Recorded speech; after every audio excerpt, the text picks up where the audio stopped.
ನಮಸ್ಕಾರ. ವಿಚಾರ ವಿನಿಮಯಕ್ಕೆ ಸ್ವಾಗತ. ಈ ವಿಡಿಯೋದಲ್ಲಿ ನಾವು 1988ರಲ್ಲಿ ಬಿಡುಗಡೆಯಾದಂತಹ ಮೂನಾಂಪಕ್ಕಂ ಎನ್ನುವ ಮಲಯಾಳಂ ಚಿತ್ರದ ಬಗ್ಗೆ ಕೆಲವೊಂದು ವಿಷಯಗಳನ್ನು ತಿಳ್ಕೊಳ್ಳೋಣ. ಮೂನಾಂಪಕ್ಕಂ ಅಂದ್ರೆ ಮೂರನೇ ದಿನ ಅಂತ. ಈ ಮೂನಾಂಪಕ್ಕಂ ಚಿತ್ರದ ಕಥೆಯನ್ನ ನಾವು ಸ್ವಲ್ಪ ವಿವರವಾಗಿ ನೋಡೋಣ. ತಂಬಿ ಎಂಬ ವಯಸ್ಸಾದಂತಹ ವ್ಯಕ್ತಿ, ಅವರು ಇಂಡಿಯನ್ ರೈಲ್ವೇಸ್ ಅಲ್ಲಿ ಅಕೌಂಟೆಂಟ್ ಆಗಿ ಕೆಲಸ ಮಾಡಿ ರಿಟೈರ್ಡ್ ಆಗಿ ಈಗ ತಮ್ಮ ಹಳ್ಳಿಯಲ್ಲಿರುವಂತಹ ಪೂರ್ವಜರ ಮನೆಯಲ್ಲಿ ವಾಸ ಮಾಡ್ತಾ ಇರ್ತಾರೆ. ತಂಬಿಯವರ ಮಡದಿ ತೀರೋಗಿರ್ತಾರೆ.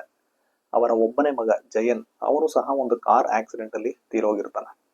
ತಂಬಿಯವರ ಸೊಸೆ ಬಾಂಬೆಲಿರ್ತಾರೆ.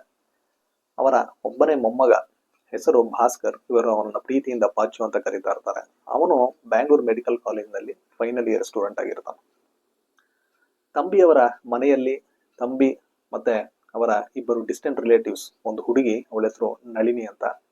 ತಂಬಿ ಈ ನಳಿನಿಗೆ ಮಾವ ಆಗ್ಬೇಕು. ಅದೇ ರೀತಿ ಕವಲ ಅಂತ, ಅವನು ಈ ತಂಬಿಗೆ ಆಲ್ ಇನ್ ಆಲ್, ಎಲ್ಲಾ ರೀತಿಯಲ್ಲಿ ಅವನು ಸಹಾಯ ಮಾಡ್ತಾ ಇರ್ತಾನೆ. ಅವನು ಸಹ ಆ ಮನೆಯಲ್ಲಿ ಇರ್ತಾನೆ. ಇವ್ರನ್ನ ಬಿಟ್ಟರೆ ಇಬ್ರು ಕೆಲಸದವರು ಸಹ ಆ ಮನೆಯಲ್ಲಿ ಇರ್ತಾರೆ. ತಂಬಿಯವರ ಒಂದು ಸ್ಮಾಲ್ ಫ್ರೆಂಡ್ ಸರ್ಕಲ್ ಇರುತ್ತೆ. ಅದರಲ್ಲಿ ಒಬ್ರು ಡಾಕ್ಟರ್, ಅವರಿಗೆ ಭದ್ರಾ ಎಂಬ ಒಬ್ಬಳು ಮೊಮ್ಮಗಳಿರ್ತಾಳೆ. ಈ ಡಾಕ್ಟರ್ನ ಮೊಮ್ಮಗಳು ಹಾಗೂ ತಂಬಿಯವರ ಮೊಮ್ಮಗ ಭಾಸ್ಕರ್, ಇವರು ಚೈಲ್ಡ್ಹುಡ್ ಫ್ರೆಂಡ್ಸ್. ಇವರಿಬ್ಬರ ನಡುವೆ ಒಂದು ಪ್ರೀತಿ ಇರುತ್ತೆ. ಆದ್ದರಿಂದ ಇವರಿಬ್ಬರಿಗೆ ಮದುವೆ ಮಾಡಬೇಕು ಅಂತ ಹಿರಿಯರು ನಿರ್ಧಾರ ಮಾಡಿರ್ತಾರೆ. ಈ ಫಿಲ್ಮ್ನ ಓಪನಿಂಗ್ ಸೀಕ್ವೆನ್ಸ್ ಅಲ್ಲಿ ತಂಬಿಯವರು ತಮ್ಮ ಸ್ನೇಹಿತರನ್ನೆಲ್ಲ ಮನೆಗೆ ಕರೆದು ಒಂದು ಸಂತೋಷವಾದ ವಿಷಯ ಇದೆ ಅಂತ ಹೇಳಿ, ತಮ್ಮ ಮೊಮ್ಮಗನಾದಂತಹ ಭಾಸ್ಕರ್ ತನಗೆ ಒಂದು ಲೆಟರ್ ಬರೆದಿದ್ದಾನೆ. ಅದರಲ್ಲಿ ಅವನು ಈ ಸಲ ವೆಕೇಷನ್ಗೆ ತನ್ನ ಸ್ನೇಹಿತರೊಂದಿಗೆ ಇಲ್ಲಿ ಬರ್ತೀನಿ ಅಂತ ಬರೆದಿದ್ದಾನೆ ಅನ್ನೋ ಒಂದು ಸಂತೋಷ ಸುದ್ದಿಯನ್ನ ಎಲ್ಲರೊಂದಿಗೆ ಹಂಚ್ಕೊಳ್ತಾರೆ. ಕೇಳಿ ಎಲ್ಲರಿಗೂ ಸಂತೋಷ. ಅದರಲ್ಲಿ ಎಸ್ಪೆಷಲಿ ಭದ್ರಾಗೆ ಭಾಸ್ಕರ್ ಬರ್ತಾನೆ ಅನ್ನುವ ವಿಷಯ ತುಂಬಾ ಸಂತೋಷವನ್ನು ನೀಡುತ್ತೆ. ತಂಬಿಯವರಿಗೆ ತನ್ನ ಮೊಮ್ಮಗನಾದಂತಹ ಭಾಸ್ಕರ್ ಅಥವಾ ಪಾಚು ಅವನೇ ಸರ್ವಸ್ವ.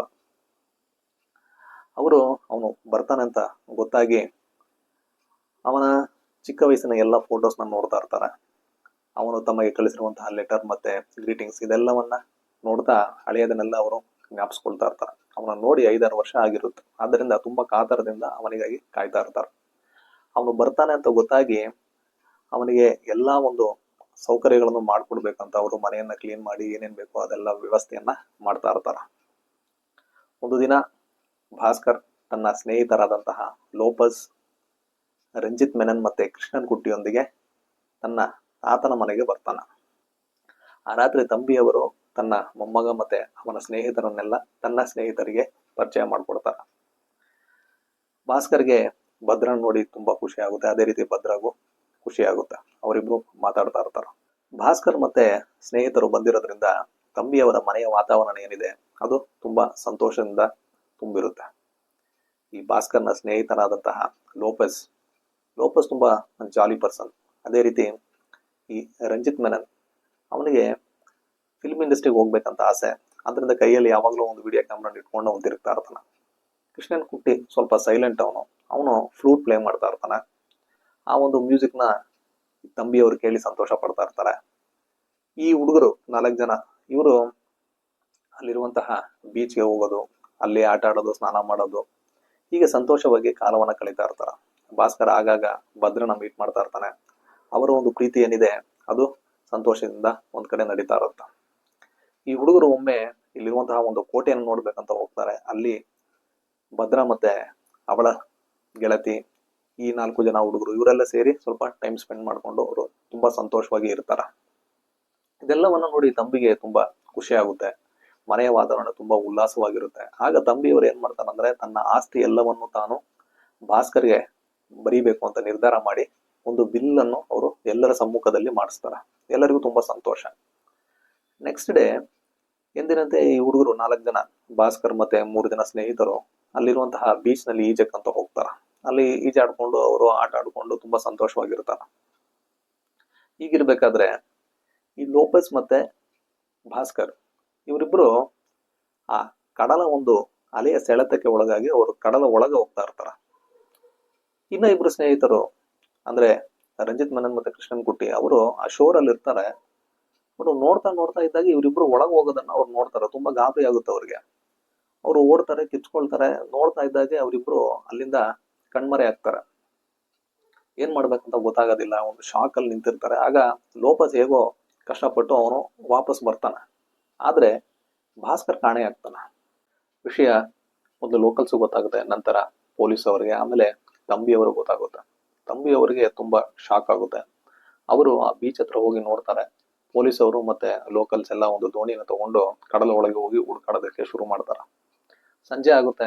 ಆಗ ಒಬ್ಬ ಪೊಲೀಸ್ ಅವರು ಬಂದು ಭಾಸ್ಕರ್ನ ಫ್ರೆಂಡ್ಸ್ ಹತ್ರ ಹೇಳ್ತಾರ, ಸಂಜೆ ಆಗೋಯ್ತು, ಇನ್ಮೇಲೆ ಸಿಗೋದು ಕಷ್ಟ, ಇನ್ನೇನೇ ಇದ್ರು 3ನೇ ದಿನ ನಾವು ವೆಯ್ಟ್ ಮಾಡ್ಬೇಕಾಗುತ್ತೆ. ಯಾಕಂದ್ರೆ ಈ ಒಂದು ಕಡಲು ಏನಿದೆ ಅದು ತಾನು ತೆಗೆದುಕೊಳ್ಳುವ ಎಲ್ಲ ವಸ್ತುಗಳನ್ನ 3ನೇ ದಿನ ಕಡಲ ತೀರಕ್ಕೆ ಸೇರಿಸುತ್ತೆ ಅನ್ನೋದು ಇಲ್ಲಿನ ನಿಯಮ ಅಂತ ಅವರು ಹೇಳ್ತಾರ. ಸಂತೋಷದಿಂದ ತುಂಬಿದ್ದಂತಹ ತಂಬಿಯವರ ಮನೆಯ ವಾತಾವರಣ ಏನಿದೆ ಅದು ಈಗ ದುಃಖದಿಂದ ತುಂಬಿರುತ್ತೆ. ವಿಷಯವನ್ನ ಭಾಸ್ಕರ್ನ ತಾಯಿಗೆ ತಿಳಿಸಲಾಗುತ್ತೆ. ಅವರು ಸಹ ಅಲ್ಲಿ ಬಂದಿರ್ತಾರೆ. ತಂಬಿಯವರು ಎಲ್ಲರಿಗೂ ಸಮಾಧಾನ ಮಾಡ್ತಾ ಇರ್ತಾರೆ, ಧೈರ್ಯವಾಗಿರಕ್ಕೆ ಹೇಳ್ತಾರ. ಭಾಸ್ಕರ್ನ ಫ್ರೆಂಡ್ಸ್, ಭಾಸ್ಕರ್ನ ತಾಯಿ ಹಾಗೂ ಭದ್ರ, ಇವರೆಲ್ಲರಿಗೂ ಧೈರ್ಯ ತುಂಬಿ ಅವರು ಸಮಾಧಾನ ಮಾಡ್ತಾ ಇರ್ತಾರ. ಅವರಿಗೆ ಒಂದು ಕನಸು ಬೀಳುತ್ತೆ. ಏನಂದ್ರೆ ಭಾಸ್ಕರ್ ಸಮುದ್ರದಲ್ಲಿ ಈಜ್ತಾ ಬರ್ತಾ ಇರೋ ಹಾಗೆ ಅವ್ರಿಗೆ ಕನಸು ಬೀಳುತ್ತೆ. ಅವ್ರು ಅದನ್ನೇ ಎಲ್ಲರ ಹತ್ರ ಹೇಳ್ತಾರ, ಅವ್ನು ಬಂದ್ಬಿಡ್ತಾನೆ, ಎಲ್ಲ ಧೈರ್ಯವಾಗಿರಿ ಅಂತ ಹೇಳ್ತಾರ. ಈ ಫ್ರೆಂಡ್ಸ್ ಎಲ್ಲ ಏನ್ ಮಾಡ್ತಾರ ಅಂದ್ರೆ ಆಗಾಗ ಬೀಚ್ ಹತ್ರ ಹೋಗೋದು, ಅಲ್ಲಿ ಏನಾದ್ರು ಇದೆಯಾ ಅಂತ ನೋಡೋದು, ಹೀಗೆ ಮಾಡ್ತಾ ಇರ್ತಾರ ಅವರು. ಆಗ ಲೋಕಲ್ಸ್ ಎಲ್ಲ ಅವ್ರನ್ನ ಕೇಳ್ತಾರೆ, ಏನು ಡೆಡ್ ಬಾಡಿ ಸಿಕ್ತಾ ಅಂತ. ಅದ್ ಕೇಳಿಸ್ಕೊಂಡು ಅವ್ರಿಗೆ ತುಂಬಾ ಬೇಸರ ಆಗುತ್ತೆ. ಹೀಗಿರ್ಬೇಕಾದ್ರೆ 3ನೇ ದಿನ ಕಡಲ ತೀರದಲ್ಲಿ ಒಂದು ಶವ. ಕವಲ ಓಡ್ ಬಂದು ತಂಬಿಯವ್ರ ಹತ್ರ ಹೇಳ್ತಾರ, ಅದು ನಮ್ಮ ಭಾಸ್ಕರ್ ಅಂತ. ತಂಬಿಯವರು ಕುಸ್ತು ಹೋಗ್ತಾರ. ಅವರು ಬೀಚ್ ಹತ್ರ ಹೋಗ್ತಾರೆ. ಅಲ್ಲಿ ಪೊಲೀಸ್ ಪ್ರೊಸೀಜರ್ ಇದೆಲ್ಲ ಮಾಡಿ ಮುಗಿಸಿದ ನಂತರ ಅದೇ ದಿನ ಭಾಸ್ಕರ್ನ ಶವ ಸಂಸ್ಕಾರವನ್ನ ಮಾಡಲಾಗುತ್ತೆ. ಆ ಒಂದು ಮನೆಯ ವಾತಾವರಣ ಏನಿದೆ ಅದನ್ನ ನೋಡೋದಕ್ಕಾಗೋದಿಲ್ಲ, ಅಷ್ಟೊಂದು ದುಃಖದಿಂದ ತುಂಬಿರುವಂತಹ ಒಂದು ಮನೆ ಆಗಿರುತ್ತದೆ. ಈ ಫ್ರೆಂಡ್ಸ್ ಇವ್ರು ಏನ್ ಮಾಡ್ತಾರಂದ್ರೆ ಇನ್ನು ಇಲ್ಲಿ ಇರಕ್ ಸಾಧ್ಯ ಇಲ್ಲ ಅಂತ ಅವರು ತಾವು ಹೊರಡೋದಕ್ಕೆ ಸಿದ್ಧರಾಗ್ತಾರ. ವಿಷಯವನ್ನ ಭಾಸ್ಕರ್ನ ತಾಯಿಗೆ ತಿಳಿಸಲಾಗುತ್ತೆ. ಅದೇ ರೀತಿ ತಂಬಿಯವ್ರನ್ನ ಅವರು ಮೀಟ್ ಮಾಡಿ ನಾವು ಹೋಗಿ ಬರ್ತೀವಿ ಅಂತ ಹೇಳ್ತಾರ. ತಂಬಿಯವ್ರು ಹೇಳ್ತಾರೆ, ನೀವೆಲ್ಲ ಇದ್ರ ಬಗ್ಗೆ ಇದನ್ನೆಲ್ಲ ಮರೆತು ಚೆನ್ನಾಗಿ ಓದ್ಬೇಕು, ಧೈರ್ಯವಾಗಿರಿ ಅಂತ ಹೇಳಿ ಕಳಿಸ್ತಾರ. ಇವರು ಮಾರ್ನಿಂಗ್ ಹೊರಡೋದಕ್ಕೆ ಸಿದ್ಧರಾಗ್ತಾರೆ. ಒಂದು ಲಾಸ್ಟ್ ಟೈಮ್ ನಾವು ಬೀಚ್ಗೆ ಹೋಗಿ ನಮ್ಮ ಫ್ರೆಂಡ್ಗೆ ಒಂದು ಫೈನಲ್ ಗುಡ್ ಬೈ ಹೇಳ್ಬಾರೋಣ ಅಂತ ಬೀಚ್ ಹತ್ರ ಹೋಗ್ತಾರ ಅವರು. ಅರ್ಲಿ ಮಾರ್ನಿಂಗ್ ತಂಬಿ ಮತ್ತೆ ಕವಲ ಒಬ್ಬ ಪುರೋಹಿತರ ಜೊತೆ ಆ ಬೀಚಲ್ಲಿ ಬರ್ತಾ ಇರ್ತಾರೆ. ಅವರು ಆ ಭಾಸ್ಕರ್ನ ಫ್ಯೂನಲ್ ರೈಟ್ಸ್ ಏನಿದೆ ಅದನ್ನ ಮಾಡೋದಕ್ಕಂತ ಆ ಬೀಚಿಗೆ ಬರ್ತಾರ. ಅದನ್ನ ಬಲಿ ಅಂತ ಕರೀತಾರೆ. ತಂಬಿ ಅವ್ರಿಗೆ ಪುರೋಹಿತರು ಒಂದು ಬಲಿಚೋರು ಅಂದ್ರೆ ಅನ್ನದ ಉಂಡೆ ಅದನ್ನ ಕೊಟ್ಟು ಒಂದು ಎಲೆಯಲ್ಲಿ ಇಟ್ಟು ಅದನ್ನ ಸಮುದ್ರಕ್ಕೆ ಬಿಡೋದಕ್ಕಂತ ಕಳಿಸ್ತಾರ. ಇವ್ರ ಫ್ರೆಂಡ್ಸ್ ಎಲ್ಲ ನೋಡ್ತಾ ಇರ್ತಾರ. ತಂಬಿ ಅವರು ಆ ಎಲೆನ ತಗೊಂಡು ಸಮುದ್ರಕ್ಕೆ ಹೋಗ್ತಾರ. ಈಗ ಅವರೆಲ್ಲ ನೋಡ್ತಾ ಇರ್ಬೇಕಾದ್ರೆ ಅವರು ಮುಂದೆ ಮುಂದೆ ಹೋಗ್ತಾ ಇರ್ತಾರ. ಆಗ ಕವಲ ಕಿರ್ಚ್ಕೊಳ್ತಾನೆ, ತುಂಬಾ ಮುಂದೆ ಹೋಗ್ಬಿಡಿ, ಸಾಕು ಅಲ್ಲಿಂದನೆ ಮಾಡಿ ಅಂತ. ಅಂದ್ರೆ ಅದ್ ಯಾವ್ದು ಅವ್ರ ಕಿವಿಗೆ ಬೀಳೋದೇ ಇಲ್ಲ. ತಂಬಿ ಅವರಿಗೆ ಈ ಭಾಸ್ಕರ ಸಮುದ್ರದಲ್ಲಿ ಈಜಾಡ್ತಾ ಬರೋ ರೀತಿ ಒಂದು ಇಲ್ಯೂಷನ್ ಅವ್ರಿಗೆ. ಅವ್ರು ಹಾಗೆ ಮುಂದೆ ಹೋಗ್ತಾ ಇರ್ತಾರ. ಈ ಫ್ರೆಂಡ್ಸ್ ಎಲ್ಲ ನೋಡ್ತಾ ಇರ್ತಾರಲ್ಲ, ಅವ್ರಿಗೆಲ್ಲ ಗಾಬರಿ ಆಗುತ್ತೆ. ಎಲ್ರು ಓಡೋದಕ್ಕೆ ಶುರು ಮಾಡ್ತಾರೆ. ಇಲ್ಲಿ ಕವಲ ಇವರೆಲ್ಲ ಕಿರ್ಚ್ಕೊಳ್ತಾ ಇದಾರೆ, ಮುಂದೆ ಹೋಗ್ಬಿಡಿ ಅಂತ. ಆದ್ರೆ ತಂಬಿ ಅವ್ರು ಹಾಗೆ ಮುಂದುವರಿತಾರ. ಅವರು ಹಾಗೆ ಹೋಗ್ತಾ ಹೋಗ್ತಾ ಹೋಗ್ತಾ ಅವರು ಆ ಕಡಲಿನಲ್ಲಿ ಲೀನವಾಗೋ ತರ ಆ ಚಿತ್ರ ಮುಗಿಯುತ್ತೆ. ಕೆಲವೊಂದು ಚಿತ್ರಗಳು ನಮ್ಮ ಮೇಲೆ ಎಷ್ಟು ಪರಿಣಾಮ ಬೀರುತ್ತಂದ್ರೆ ಆ ಚಿತ್ರವನ್ನ ಮತ್ತೆ ನೋಡಕ್ ನಮ್ಗೆ ಭಯ ಆಗುತ್ತೆ. ಅಷ್ಟೊಂದು ನೋವು ದುಃಖವನ್ನು ಅವು ನೀಡುತ್ತೆ. ಅಂತಹ ಒಂದು ಚಿತ್ರ ಮೂನಾಂಪಕ್ಕಂ. ಈ ಚಿತ್ರವನ್ನ ಡೈರೆಕ್ಟ್ ಮಾಡಿದವರು ಮಲಯಾಳಂನ one of the greatest writer director ಆದಂತಹ ಪದ್ಮರಾಜನ್ ಅವರು. ಪದ್ಮರಾಜನ್ ಅವರು 37 ಚಿತ್ರಗಳಿಗೆ ಅವರು ಸ್ಕ್ರೀನ್ ಪ್ಲೇ ಬರೆದಿದ್ದಾರೆ. 18 ಚಿತ್ರಗಳನ್ನ ಅವರು ಡೈರೆಕ್ಟ್ ಮಾಡಿದ್ದಾರೆ. ಈ ಮಲಯಾಳಂನ ನ್ಯೂ ಸಿನಿಮಾಗೆ ಪದ್ಮರಾಜನ್ ಅವರ ಕೊಡುಗೆ ಏನಿದೆ ಅದು ಅಪಾರವಾದದ್ದು. ಪದ್ಮರಾಜನ್, ಭರದನ್ ಮತ್ತೆ KG ಜಾರ್ಜ್ ಅವರು ಆ ಸಮಯದಲ್ಲಿ ಮಲಯಾಳಂ ಸಿನಿಮಾದಲ್ಲಿ ಮಾಡಿದಂತಹ ಎಕ್ಸ್ಪೆರಿಮೆಂಟ್ಸ್ ಏನಿದೆ ಅದು ಇವತ್ತಿಗೂ ಸಹ ಮಲಯಾಳಂ ಚಿತ್ರಗಳ ಬಗ್ಗೆ ಮಾತಾಡೋ ರೀತಿಯಲ್ಲಿ ಮಾಡಿದೆ. ಪದ್ಮರಾಜನ್ ಅವರು ಹಲವಾರು ಹೊಸ ಟ್ಯಾಲೆಂಟ್ಸ್ ನ ಇಂಡಸ್ಟ್ರಿಗೆ ಇಂಟ್ರೊಡ್ಯೂಸ್ ಮಾಡಿಸಿದ್ರು. ಅದರಲ್ಲಿ ಜಯರಾಮ್ ಇರಬಹುದು, ರೆಹಮಾನ್ ಇರಬಹುದು, ಅಥವಾ ಅಶೋಕನ್ ಅವರು ಇರಬಹುದು. ಈ ಫಿಲಂ ಅಲ್ಲಿ ಇಬ್ರು ಡೆಬ್ಯೂಟೆಂಟ್ಸ್ ಇದ್ದಾರೆ, ಕೀರ್ತಿ ಸಿಂಗ್ ಹಾಗೂ ಅಜಯನ್ ಅವರು. ಹೀಗೆ ಮಲಯಾಳಂ ಸಿನಿಮಾಗೆ ಪದ್ಮರಾಜನ್ ಅವರ ಕೊಡುಗೆ ಏನಿದೆ ಅದು ಅಪಾರವಾದದ್ದು. ಈ ಚಿತ್ರಕ್ಕೆ ಇಳೆಯರಾಜ ಅವರು ಸಂಗೀತವನ್ನು ನೀಡಿದ್ದಾರೆ. ಇದರಲ್ಲಿ ಇರೋದೇ 2 ಸಾಂಗ್ಸ್, ಒಂದು ತಾಮರಕಿರಿ, ಇನ್ನೊಂದು ಉಣರುಮಿ ಗಾನಂ. ಅದರಲ್ಲಿ ಈ ಉಣರುಮಿ ಗಾನಂ ಏನಿದೆ ಅದು ಒಂದು ಹಾಂಟಿಂಗ್ ಮೆಲಡಿ. ಅದನ್ನ ಬರೆದವರು ಶ್ರೀಕುಮಾರನ್ ತಂಬಿ ಅವರು, ಹಾಡಿದವರು ವೇಣುಗೋಪಾಲ್ ಅವರು. ಈ ಚಿತ್ರದ ಸಿನಿಮಾಟೋಗ್ರಫಿ ಮಾಡಿರುವವರು ವೇಣು ಅವರು. ಅವರು ಮಲಯಾಳಂನ one of the greatest cinematographer, 3 times national award winner ಅವರು. ಎಡಿಟ್ ಮಾಡಿರೋರು ಬಿ ಲೆನಿನ್ ಅವರು.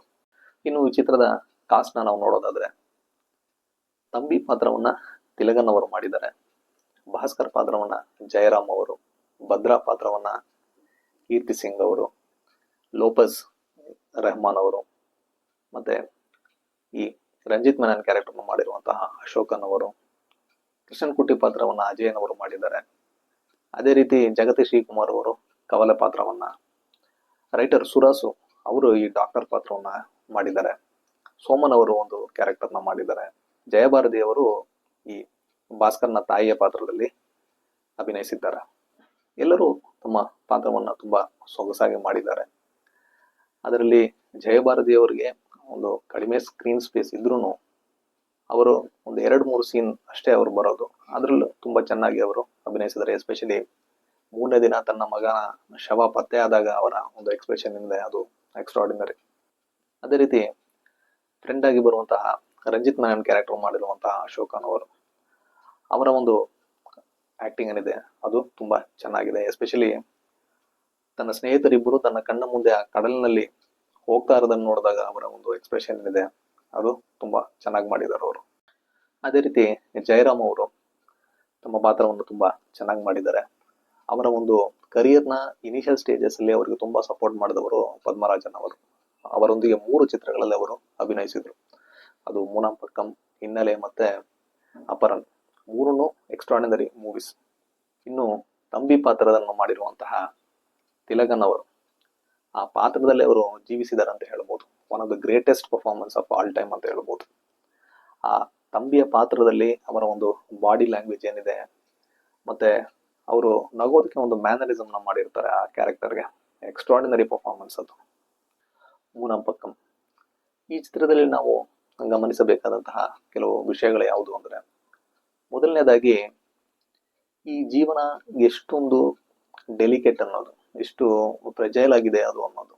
ಯಾಕಂದ್ರೆ ಈ ನೆಕ್ಸ್ಟ್ ಮಿನಿಟ್ ಅಲ್ಲಿ ಏನಾಗುತ್ತೆ ಅಂತ ನಮ್ಗೆ ಗೊತ್ತಿಲ್ಲ. ಯಾವಾಗಲೂ ಒಂದು ಕತ್ತಲೆಯಲ್ಲಿ ಯಾವುದೋ ಒಂದು ಅಪಾಯ ನಮಗಾಗಿ ಕಾಯ್ತಾ ಹೊಚ್ಚಾಗ್ತಾ ಇದೆ ಅನ್ನೋದು. ನಾವು ಯಾವಾಗ ನಮ್ಮನ್ನು ನಾವು ಮರೆತು ಜೀವನದ ಬೇರೆ ವಿಷಯಗಳನ್ನ ನಮ್ಮನ್ನ ತೊಡಗಿಸ್ಕೊಂಡಿರ್ತೇವೋ ಆಗ ಅದು ಆ ಸಮಯವನ್ನು ನೋಡಿ ನಮಗೆ ಸರಿಯಾದ ಪೆಟ್ಟು ನೀಡುತ್ತೆ ಅನ್ನೋದು. ಅದು ಸಂತೋಷ ಆಗಿರ್ಬೋದು ಅಥವಾ ದುಃಖ ಆಗಿರ್ಬೋದು, ನೆಕ್ಸ್ಟ್ ಮಿನಿಟ್ ಅಲ್ಲಿ ಜೀವನದಲ್ಲಿ ಏನಾಗುತ್ತೆ ಅನ್ನೋದು ನಮ್ಗೆ ಗೊತ್ತಿಲ್ಲ. ಅದೇ ರೀತಿ ಈ ಒಂದು ಹ್ಯೂಮನ್ ಲೈಫ್ ನ ಹೆಲ್ಪ್ಲೆಸ್ನೆಸ್ ಏನಿದೆ ಅಂದ್ರೆ, ಈ ಒಂದು ಪ್ರಕೃತಿಯ ಶಕ್ತಿ ಮುಂದೆ ಮನುಷ್ಯ ಶಕ್ತಿ ಏನು ಅಲ್ಲ ಅನ್ನೋದು. ಕೆಲವೊಂದು ವಿಷಯಗಳನ್ನ ನಮ್ಮ ಕಂಟ್ರೋಲ್ ಇಲ್ಲ, ನಮ್ಮ ಕೈ ಮೀರಿ ನಡೆಯುವಂತಹ ವಿಷಯಗಳ ಬಗ್ಗೆ ನಾವು ಎಷ್ಟು ಹೆಲ್ಪ್ಲೆಸ್ ಆಗಿದ್ದೀವಿ ಅನ್ನೋದು. ಪದ್ಮರಾಜನ್ ಅವರ ಎಲ್ಲಾ ಚಿತ್ರಗಳಲ್ಲಿ ಅವರು ಈ ಒಂದು ಮನುಷ್ಯ ಸಂಬಂಧಗಳನ್ನ ತುಂಬಾ ಬ್ಯೂಟಿಫುಲ್ ಆಗಿ ಅವರು ಎಕ್ಸ್ಪ್ಲೋರ್ ಮಾಡಿರ್ತಾರೆ.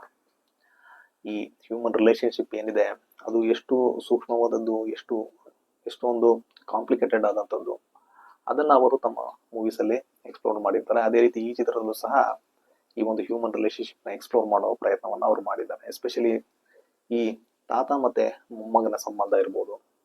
ಅದೇ ರೀತಿ ಇದರಲ್ಲಿ ಎಲ್ಲಾ ರೀತಿಯ ಸಂಬಂಧಗಳನ್ನ ನಾವು ನೋಡ್ಬೋದು. ಫ್ರೆಂಡ್ಸ್ ಇರ್ಬೋದು, ಲವ್ ಇರ್ಬೋದು, ಒಂದು ತಾಯಿಯ ಪ್ರೀತಿ ಇರ್ಬೋದು, ಅದೇ ರೀತಿ ತಾತ ಮತ್ತೆ ಮೊಮ್ಮಗನ ಪ್ರೀತಿ, ಹೀಗೆ ಎಲ್ಲಾ ರೀತಿಯ ಒಂದು ಎಮೋಷನ್ಸ್, ಎಲ್ಲಾ ರೀತಿಯ ಒಂದು ಸಂಬಂಧಗಳನ್ನ ನಾವು ಈ ಚಿತ್ರದಲ್ಲಿ ನೋಡಬಹುದು. ಇನ್ನೊಂದು ಮುಖ್ಯವಾದ ವಿಷಯ ಇದರಲ್ಲಿ ಏನು ಅಂದ್ರೆ, ಈ ಗ್ರೀಫ್ ಅನ್ನೋದು, ನೋವು ಅನ್ನೋದು. ಈ ಜೀವನ ಏನಿದೆ ಇದು ಸದಾ ದುಃಖ, ನೋವು ಇದರಿಂದ ತುಂಬಿಕೊಂಡಿದೆ. ಇದರಿಂದ ಎಸ್ಕೇಪ್ ಆಗೋದಕ್ಕೆ ಸಾಧ್ಯನೇ ಇಲ್ಲ. ಮಲಯಾಳಂ ಸಿನಿಮಾದ one of the evergreen classics ಅಲ್ಲಿ ಮೂನಾಂಪಕ್ಕಂ ಕೂಡ ಒಂದು. ನಿಮಗೆ ಯಾವಾಗಾದ್ರೂ ಸಮಯ ಸಿಕ್ಕಿದ್ರೆ ಚಿತ್ರವನ್ನು ಒಮ್ಮೆ ನೋಡಿ ಅಂತ ಹೇಳ್ತಾ, ನಮ್ಮ ಮುಂದಿನ ವಿಡಿಯೋದಲ್ಲಿ ನಾವು ಇನ್ನೂ ಹಲವಾರು ಚಿತ್ರಗಳ ಬಗ್ಗೆ ಮಾತಾಡೋಣ ಅಂತ ಹೇಳ್ತಾ ಈ ಒಂದು ವಿಡಿಯೋನ ನಾನು ಮುಗಿಸ್ತಾ ಇದ್ದೀನಿ. ನಮಸ್ಕಾರ.